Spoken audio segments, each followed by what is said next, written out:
Good morning students. Today we will learn our new chapter, that is chapter number 4, matter. Right? Matter. जब आप सो के उठते हो तो आप देखते हो कि बहुत सारी चीज़ें अपने आसपास होती हैं, जैसे बेडशीट है, ब्लैंकेट है, ग्लास है पानी का, या फिर बुक्स है, पेन है, पेंसिल है. राइट? तो ये सारी चीज़ें जो हैं वो क्या होती है कि बहुत सारी चीज़ें, हम सुबह उठते हैं तो आपने देखा, फिर हम बाथरूम के लिए जाते हैं, मतलब फ्रेश होने के लिए जाते हैं, तो वहाँ पे पानी है, बाल्टी है, ये सारी चीज़ें. मम्मी ब्रेकफास्ट बनाती हैं तो वो उसमें अपने को ब्रेड, बिस्किट या फिर मिल्क वगैरह सारी चीज़ें मिल जाती है. राइट? तो ये सारी चीज़ें जो होती हैं, ऑल थिंग्स, जितने भी चीज़ें जो एक्वायर करती है, स्पेस रोकती है. जैसे ये आपने डस्टर लिया तो ये इतना स्पेस कवर करेगा ना, ये डस्टर इतना स्पेस, उसका इतना स्पेस कवर करेगा. फिर उसके थोड़ा सा क्या होगा, मास भी होगा, वेट भी होगा. राइट? तो एनीथिंग दैट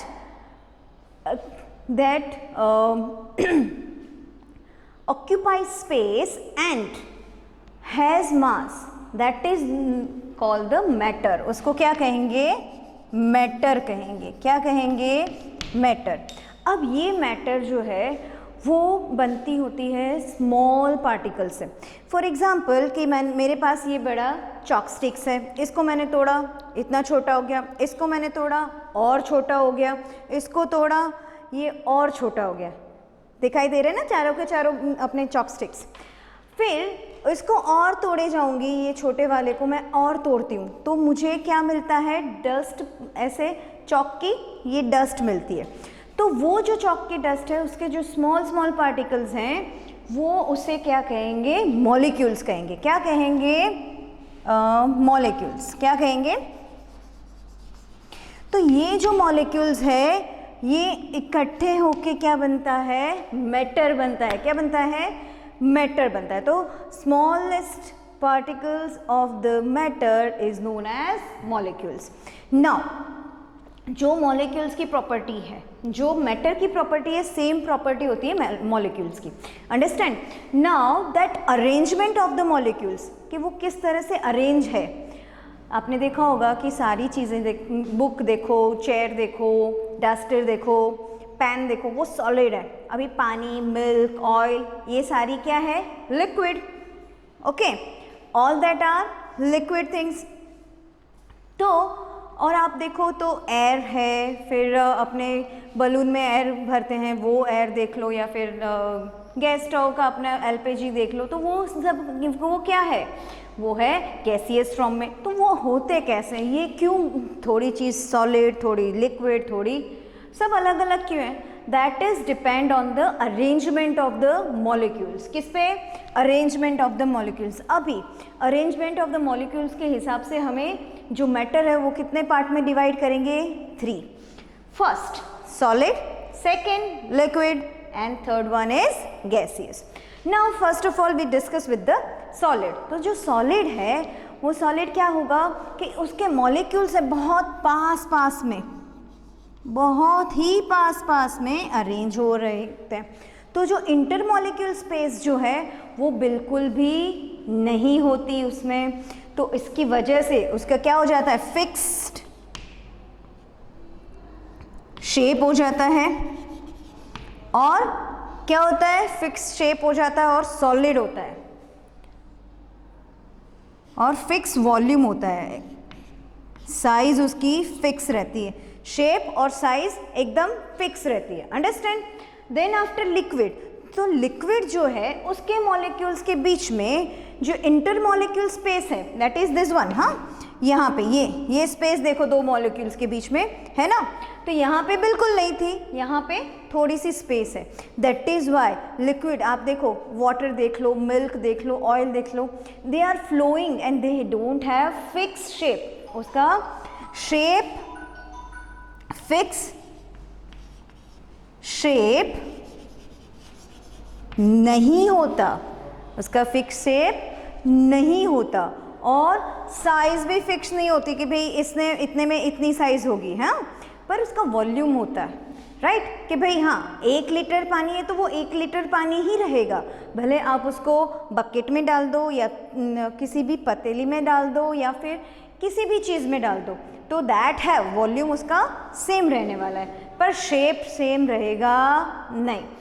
नाउ गैसेस के हम बात करें तो गैसेस में आप देखो जैसे इंटरमॉलिक्यूल स्पेस यहाँ पे लिक्विड में थोड़ी सी ज़्यादा थी कंपेयर टू सॉलिड। यहाँ पे आप देखो सॉलिड और लिक्विड दोनों के कंपैरिजन में दो मॉलिक्यूल्स के बीच में जो स्पेस है वो बहुत ज़्यादा है, तो इसके ना ही तो फिक्स शेप होता है और साइज दोनों ही नहीं होती, क्योंकि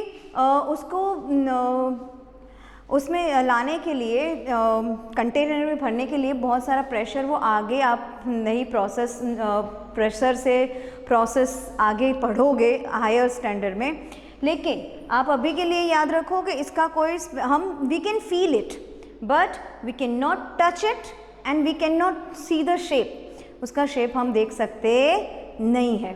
सो this are the state of matter depending on the arrangement of the molecules. Understand beta? Now our new topic is change the state. अभी आप सोचोगे स्टेट कैसे चेंज करेंगे भाई? हाँ होता है, आप अपनी डेली लाइफ में ये सारी चीज़ें एक्सपीरियंस करते हो लेकिन ध्यान नहीं देते। अब ध्यान देना, जैसे जैसे मैं सिखाऊं वैसे, है ना। नाउ फ्रीजिंग, नाम से ही पता चल गया फ्रिज के रिलेटेड होगा, है ना। तो वाटर जो है, वाटर को अगर आप फ्रीज़र में डालोगे, रेफ्रिजरेटर में फ्रीज़र का अलग एक चैम्बर बनाया हुआ होता है, एक पार्टीशन किया हुआ होता है, तो उस फ्रीज़र में डालोगे तो क्या हो जाएगा, लिक्विड किस में चेंज हो जाएगा, लिक्विड चेंज होगा सॉलिड में। किस में, सॉलिड में, राइट। तो ये फ्रीजिंग के दौरान हो तो स्टेट चेंज हो गया किस में, लिक्विड टू सॉलिड। अभी मेल्टिंग, मेल्टिंग यही आइस, यहाँ मान लो हमने एग्जाम्पल लिखती हूँ मैं वाटर, ठीक है, वाटर किस में चेंज हो गया, सॉलिड में, सॉलिड मतलब आइस में। अभी ये आइस अगर मैं बाहर, सॉलिड यहाँ पे मेल्टिंग में क्या हो जाएगा, solid change into liquid, solid जो है किस में चेंज हो जाएगा, लिक्विड में, राइट। तो सॉलिड क्या है यहाँ पे, ये फिर से वापस हम वाटर वाला एग्जांपल लेते हैं, तो आइस है ना, तो आइस चेंज इनटू वाटर, तो वापस सॉलिड स्टेट जो था, स्टेट ऑफ मैटर चेंज हो गया solid to liquid, right. Understand. Now evaporation, evaporation is a continuous process, आपने आगे भी पढ़ा होगा 3rd स्टैंडर्ड में, जैसे सॉइल फॉर्मेशन है, इवापरेशन है, ये सारी कंटिन्यूअस प्रोसेसेस होती हैं।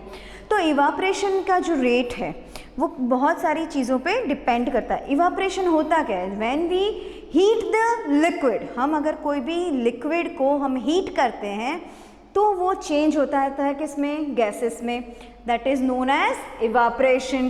तो यहाँ पे हम सिंपली क्या लिख सकते हैं कि लिक्विड्स चेंज इनटू गैसेस, ठीक है। तो वाटर एग्जाम्पल हम यही लेते हैं कि वाटर जो है वापस चेंज हो गया किस में, वाटर वेपर में, किस में, वाटर वेपर। स्टीम, स्टीम में चेंज हो गया, राइट। तो यहाँ पे भी स्टेट चेंज हो गया। अभी कंडेंसेशन जो है उसका बिल्कुल ऑपोजिट है, जैसे फ्रीजिंग और मेल्टिंग बिल्कुल ऑपोजिट था, उसमें हमने लिक्विड टू सॉलिड किया, अभी सॉलिड टू लिक्विड किया। अभी इवापरेशन में क्या किया हमने, लिक्विड टू गैसेस, राइट। और यहाँ पे कंडेंसेशन पे क्या हो जाएगा, gases to liquid. For example mummy ने गर्म पानी रखा है, ठीक है, यहाँ पे किसी बर्तन में बहुत सारा पानी लिया, यहाँ पानी लिया और इसको हीट दे दी अच्छे से, ठीक है, ये बर्नर है, तो यहाँ पे हीटिंग हुआ इसका। यहाँ पे मम्मी ने और एक चीज़ की कि यहाँ पे जो लीड है, ढक्कन, ढक्कन लगा दिया। तो जैसे ही वो ढक्कन उठाते हैं, यहाँ पे ढक्कन उठाते हैं तो ढक्कन के आसपास आप देखोगे अंदर की साइड ऐसे छोटे छोटे छोटे छोटे वाटर ड्रॉपलेट्स होते हैं। तो वो कैसे बनते हैं कि यहाँ पे गर्म किया पानी तो वेपर में कन्वर्ट हुआ, ठीक है, यहाँ पे वेपर में कन्वर्ट हुआ, यहाँ पे ये जो लीड है वो क्या है, कोल्ड है, ठंडी है, तो कोल्ड सरफेस से हीट टच हुई तो is convert into water vapour, is convert into water droplets. तो क्या हो गया, gases change into, here I right for you, gases change into liquid. किस में चेंज हो गया, गैस था वो लिक्विड में चेंज हो गया। अंडरस्टैंड बेटा? Now this are the some process, then we can change the state of matter. Understand? Now our next topic is solute, solvent and solution, right? अभी हम सब ने नींबू पानी पिया है कि नहीं? Yes, नींबू पानी पिया, तो इसमें क्या होगा कि हम डालेंगे शुगर, ठीक है, सॉल्ट, नींबू पानी बनाने के ये सारे इंग्रेडिएंट्स हैं बेटा, सॉल्ट, शुगर, लेमन जूस,